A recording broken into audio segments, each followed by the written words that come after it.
नमस्कार, भारत एक्सप्रेस देख रहे हैं आप। मैं हूं आपके साथ आकांक्षा त्रिपाठी। पाकिस्तान अपने पुराने रवैये से अब तक भी बाज नहीं आ रहा है। समय समय पर वह भारत और पाकिस्तान को लेकर तमाम तरह के भड़काऊ बयानबाजी करता रहता है या फिर कुछ ऐसा कर देता है जिसकी वजह से एक बार फिर हम सोचने पर मजबूर हो जाते हैं कि क्या वाकई पाकिस्तान हमारा पड़ोसी मुल्क होते हुए दोस्ती निभा रहा है या नहीं।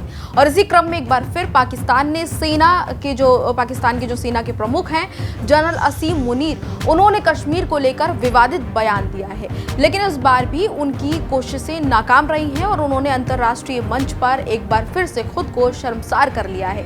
जनरल मुनीर ने कश्मीर को गले की नस बताया, जिसके जवाब में पाकिस्तान को भारत ने पलटवार दिया है और उस पर अब उनकी किरकिरी भी हुई है। भारत के जवाब के बाद कई तरह की बातें हो रही हैं। भारत ने पाकिस्तान के इस बेतुके बयान को खारिज करते हुए स्पष्ट शब्दों में कह दिया है कि कश्मीर भारत का अभिन्न अंग है और इसे लेकर पाकिस्तान की कोई भी टिप्पणी न केवल गलत है बल्कि पूरी तरह से निराधार भी है।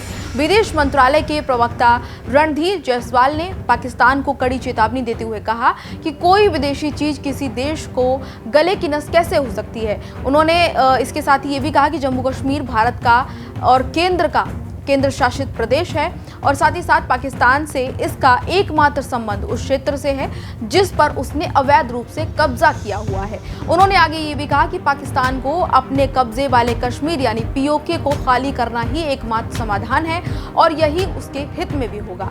भारत के इस बयान से ये साफ हो गया है कि वह पीओके को लेकर किसी भी तरह की ढील देने के मूड में नहीं है और उसे हर हाल में वापस पाने की नीति में कामयाब है। इसके साथ ही साथ भारत लगातार ये कदम उठाता रहा है इस तरह के कि पीओके को अपने कब्जे में लाया जा सके और अब भारत लगातार ये कह रहा है और आगे भी कहता नजर आया है कि जम्मू कश्मीर भारत का आंतरिक मामला है और इस मामले में बाहरी हस्तक्षेप बर्दाश्त नहीं किया जाएगा।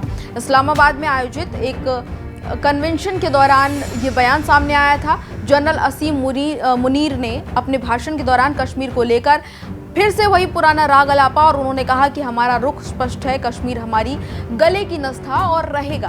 हम अपने कश्मीरी भाइयों को उनके संघर्ष में कभी नहीं छोड़ेंगे। उनके साथ ही उन्होंने 2 राष्ट्र सिद्धांत का हवाला देते हुए कहा कि पाकिस्तान का निर्माण इसी विचारधारा के आधार पर हुआ था कि और यही सोच पाकिस्तान की पहचान भी है, उन्होंने ये कहा। इसके साथ ही आपको बता दें कि उन्होंने अपने बयान में ये भी कहा कि पाकिस्तान और भारत 2 बिल्कुल अलग देश हैं जिनकी न केवल धार्मिक पहचान अलग है बल्कि उनकी सांस्कृतिक सोच भी अलग है और महत्वाकांक्षाएं भी बिल्कुल अलग अलग एक दूसरे से हैं। उन्होंने कहा कि जो लोग ये दावा कर रहे हैं कि पाकिस्तान में आतंकवाद का कारण कोई निवेश पाकिस्तान में नहीं आ रहा है आतंकवाद की वजह से, वे गलत प्रोपेगेंडा फैला रहे हैं।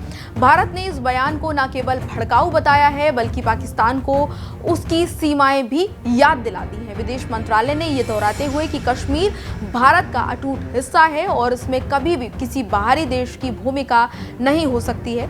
रणधीर जायसवाल ने यह भी कहा है कि पाकिस्तान को पहले अपने आंतरिक मामलों पर ध्यान देना चाहिए क्योंकि वह खुद आतंकवाद, आर्थिक संकट और राजनीतिक अस्थिरता से जूझ रहा है और उसके बाद भी इस तरह के बयान दे रहा है। भारत की तरफ से यह भी दावा किया गया कि पाकिस्तान का जम्मू कश्मीर पर दावा कानूनी तो है ही नहीं और इसके साथ ही साथ नैतिक भी नहीं है।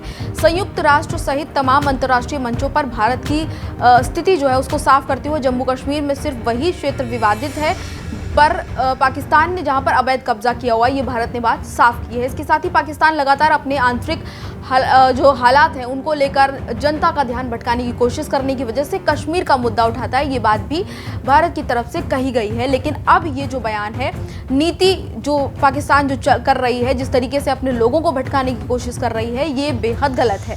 बता दें कि ये नीति न केवल अंतर्राष्ट्रीय मंच पर भी असफल हो रही है बल्कि खुद पाकिस्तान की जनता भी और उनके तमाम नेताओं की जो चालबाजियां हैं उनको समझ रही है और उनके नेताओं से, उनकी नीतियों से पाकिस्तान की जनता भी परेशान हो रही है। आर्थिक तंगी, महंगाई और बढ़ते आतंकवाद ने देश की हालात बद से बदतर कर दी है। लोग वहां की बेहद परेशान हैं। ऐसे में सेना प्रमुख का कश्मीर पर बयान केवल एक सस्ती लोकप्रियता बटोरने की कोशिश से ज्यादा और कुछ नहीं है। कुल मिलाकर भारत ने एक बार फिर पाकिस्तान को साफ तौर पर ये संदेश दे दिया है है कि कश्मीर भारत का हिस्सा है और रहेगा। पाकिस्तान को अपने अवैध कब्जे वाले क्षेत्रों को खाली करना चाहिए और अंतर्राष्ट्रीय कानूनों का सम्मान करना सीखना चाहिए। भारत कूटनीतिक रूप से मजबूत स्थिति में है और अपने क्षेत्रीय अखंडता की रक्षा के लिए पूरी तरह से तैयार भी है। तो इस तरीके से संदेश भारत की तरफ से पाकिस्तान को दिया गया है, क्योंकि लगातार पाकिस्तान ये कोशिश करता है कि भारत को कश्मीर को अपना हिस्सा दिखाने की कोशिश करता हुआ नजर आता है। ऐसे में कहीं ना कहीं ये कोशिश पाकिस्तान की तरफ से इसलिए भी की जाती है कि वहां की जो जनता है वो तमाम वहां के जो आंतरिक मुद्दे हैं उनसे भटक कर इन चीजों में लग जाए। हालांकि भारत ने जिस तरीके से मुंह तोड़ जवाब दिया है वो पाकिस्तान के लिए बेहद शर्मनाक है। उसके बाद भी पाकिस्तान इस तरह की हरकत करने से बाज नहीं आता है। समय समय पर इस तरह की चीजें पाकिस्तान की तरफ से की जाती हैं। फिलहाल इस जानकारी में इतना ही। इसी तरह की तमाम और जानकारियों के लिए देखते रहिए भारत एक्सप्रेस। नमस्कार।